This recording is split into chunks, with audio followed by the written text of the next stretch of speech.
ಒಂದಿಷ್ಟು ವಾದಗಳಿದ್ದಾವೆ. ಇವಾಗೆಲ್ಲ ಕಾರಣ ಏನಪ್ಪ ಅಂತಂದ್ರೆ ಈಗ ಹೇಳಿದಂಗೆ ದ್ರಾವಿಡ ಮತ್ತು ಇನ್ನೊಂದು ಏನಪ್ಪ ಅಂದ್ರೆ ವಿರೋಧವಾಗಿ ಹಿಂದಿ ಭಾಷೆ ಆರ್ಯನ್ ನೆಲೆಗಟ್ಟಿನಲ್ಲಿ ವಿರೋಧ ಬಂದಿದ್ದು. ಆರ್ಯರು ಅವರು ಉತ್ತರದವರು, ನಾವು ದಕ್ಷಿಣದವರು ದ್ರಾವಿಡರು. ಇವು ನಿರಂತರವಾಗಿ ಇತಿಹಾಸದಲ್ಲಿ ತಿಕ್ಕಟ್ಟಾಗ್ತಾ ಬಂದಿದ್ದಾವೆ. ಇವತ್ತು ದಕ್ಷಿಣಕ್ಕೆ ಇವರು ಬರೋದು ಕಾರಣೀಕರ್ತರಲ್ಲ ಆರ್ಯರು ಹೊರಗಿನವರು ಅನ್ನೋಂಥ ವಾದವನ್ನು ದ್ರಾವಿಡರು ವಾದ ಮಾಡ್ತಾರೆ.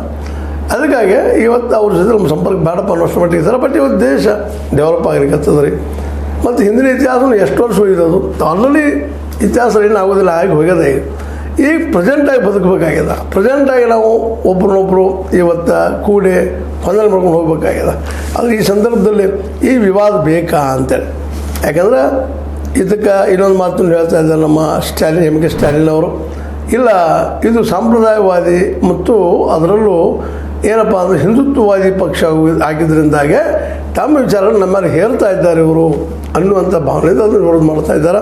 ಅದಕ್ಕೆ ಅವ್ರು ಅಲ್ಲ ಅಂತ ನಾವತ್ತು ಬೇರೆ. ಆದರೆ ಅವ್ರು ಇಲ್ಲಿವರೆಗಿನ ಒಂದು ರೂಲ್ಸ್ ಆ್ಯಂಡ್ ರೆಗ್ಯುಲೇಷನ್ಸ ಅಥವಾ ನೀವು ಎಜುಕೇಷನ್ ಪಾಲಿಸಿ ಮಾಡಿದ್ದನ್ನಾಗಿರಿ, ನೀವು ಎಜುಕೇಷನ್ ಪಾಲಿಸಿ ನಿಮಗೆ ಗೊತ್ತದೆ ಯಾವ ರೀತಿ ಅದ ಅಂತೇಳಿ. ಅದರಲ್ಲಿ ವಿಶೇಷವಾಗಿ ಈ ಭಾರತೀಯ ಐತಿ ಅನ್ನೋಕ್ಕಿಂತಲೂ ಹೆಚ್ಚಿಗೆ ಸಂಪ್ರದಾಯವಾದ ವಿಚಾರಗಳು ಭಾಳ ಬಂದಿದ್ದಾವೆ ಅನ್ನುವಂಥ ಮಾತು. ಅದಕ್ಕೆ ಕರ್ನಾಟಕಕ್ಕೆ 2023 ಸಿದ್ದರಾಮಯ್ಯ ಸರ್ಕಾರ ಬಂದಾಗ ನಾವು ನ್ಯೂ ಎಜುಕೇಷನ್ ಪಾಲಿಸಿನ ಅರ್ಥ ಮಾಡ್ಕೊಳ್ಳೋದಿಲ್ಲ ಅಂತೇಳಿ ಮತ್ತು ಥೋರಟ್ರವರ ಮೂಲಕ NEPಯನ್ನು ತೆಗೆದಾಕೆ ಅಧ್ಯಕ್ಷ ಪ್ರೊಫೆಸರ್ ಸುಖದೇವ್ ಥೋರಟ್ ಅಧ್ಯಕ್ಷತೆಯಲ್ಲಿ ಹೊಸ ಶಿಕ್ಷಣ ನೀತಿ ಅಂತ ತರಲಿಕ್ಕೆ ಹೊರಟರು.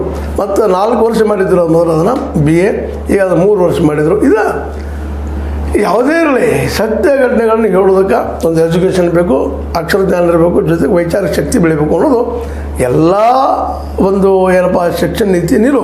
ಆದರೆ ಇಲ್ಲೇನದಪ್ಪ ನೀವು ಎಜುಕೇಷನ್ ಪಾಲಿಸಿ ಒಳಗೆ ಆದಷ್ಟು ಉತ್ತರದವರು ಹಿಂದುತ್ವದವರು ಅದು ಸಂಪ್ರದಾಯವಾದಿಗಳು ಹೆಚ್ಚು ಯೋಗ್ಯರು ಅನ್ನುವಂಗೆ ಅದು ಕರೆಕ್ಟಪ್ಪ ಅವ್ರು ಹೇಳೋದು ವಾದ ಅನ್ನುವಂಥದ್ದು ಇರೋದ್ರಿಂದಾಗೆ ಏಕದೇವೋಪಾಸನೆ ಧರ್ಮೋಪಾಸನೆ ಇಂಥವೆಲ್ಲ ಇದರಲ್ಲಿರೋದ್ರಿಂದಾಗೆ ಸಂಪ್ರದಾಯದ ವಿಷಯಗಳನ್ನು ಅಥವಾ ಅವುಗಳಿಗೆ ಆದ್ಯತೆ ಕೊಡೋದನ್ನು ಈ ದಕ್ಷಿಣದ ರಾಜ್ಯಗಳು ವಿರೋಧ ಮಾಡ್ತಾ ಬಂದಿದ್ದಾವೆ. ಹೀಗಾಗಿ